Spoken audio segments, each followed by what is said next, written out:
I need one volunteer who's going to come up, and because of their perspective, you're going to get wonder, magic, something that I think is truly rare and precious, right? When we're little kids, the whole world is full of magic. And then we get older and we think we know how the world works. We don't. But we think we know how the world works, and so that sense of wonder is diminished. So what I'm offering here is for one person to come up and actually experience a sense of wonder. But because of everybody else's perspective, everybody else is in fact going to see the trick. In fact, you'll see how the trick is done. Hi, Mickey. Hello. Nice to meet you. There's your spot right over there. Thank you. Good. You and I are going to work together to do a classic of magic. You're good right there. You're doing great. Yep, face the audience would be lovely.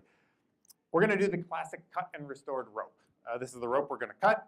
I'm going to cut it in the middle, then I'll put it back. Check out the rope.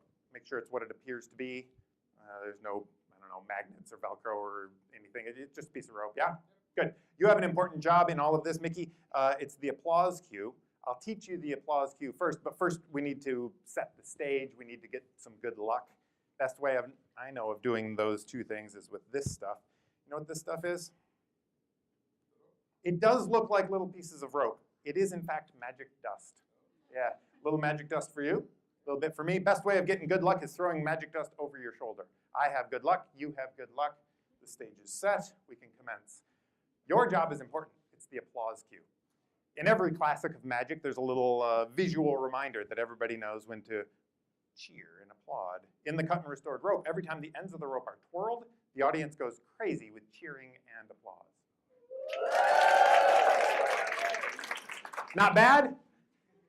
Mickey's going to do it. Actually, give it a trial run. They will reward you. Awesome. Great. I'll take that.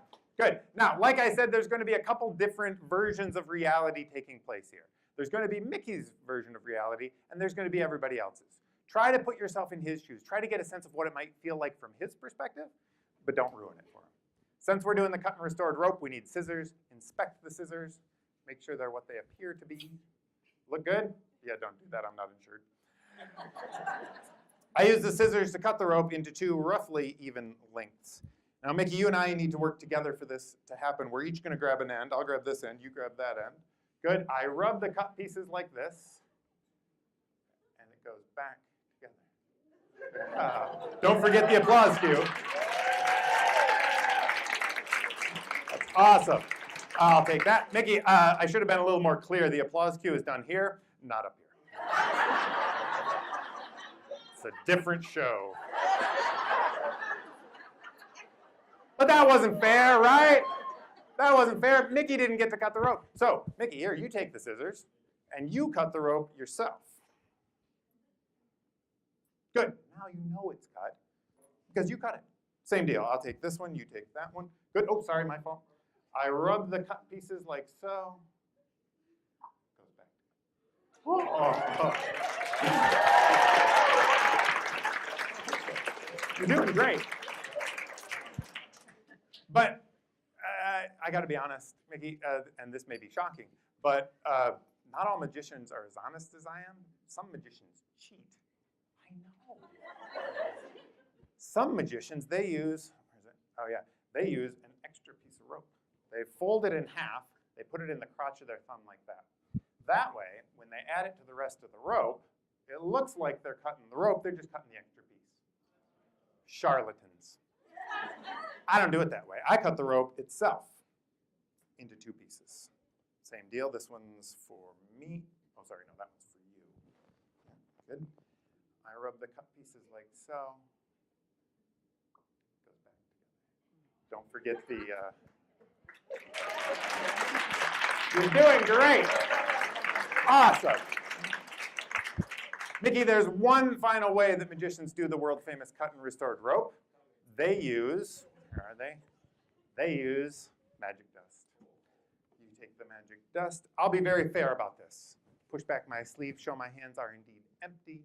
Then I use the scissors to one last time cut the rope into two roughly even lengths. I'll trade you. I'll take those. If you can grab one rope in each hand right about here. Yeah, and then draw one and then that hand. Good, and then draw your hands out so it's a horizontal line. Good. I'm going to sprinkle the magic dust over the cut ends. It will cause those two ropes to heal into one long rope. You twirl the ends, they go crazy. Right? On 3. 1, 2, 3.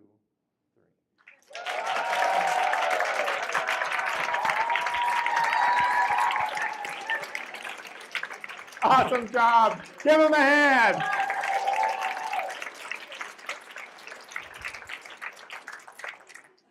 So there you have it. Real proof that reality is subjective. What's true for one may not necessarily be true for somebody else. Think about this, right? We've got an observant, intelligent adult in front of a group of peers who was completely incapable of seeing your version of reality. Doesn't mean that he was wrong or not smart. Just means he had a different perspective on things. Think about this in your normal lives. It happens all the time. Mickey, did you see how I did it? Yeah, yes, with the magic dust. I'm going to take that as a no. Did you guys see how I did it? Yes. And in fact, was it obvious? Yes. Yeah. Think about that in terms of real life. In those discussions where you're looking at somebody thinking, how can you believe what you believe? It's so obvious to me what the reality of the situation is. And yet, from their perspective, very different than yours. Not right, not wrong, just different. Until we embrace that and try to build a bridge between those two different subjective realities, it's hard to move forward.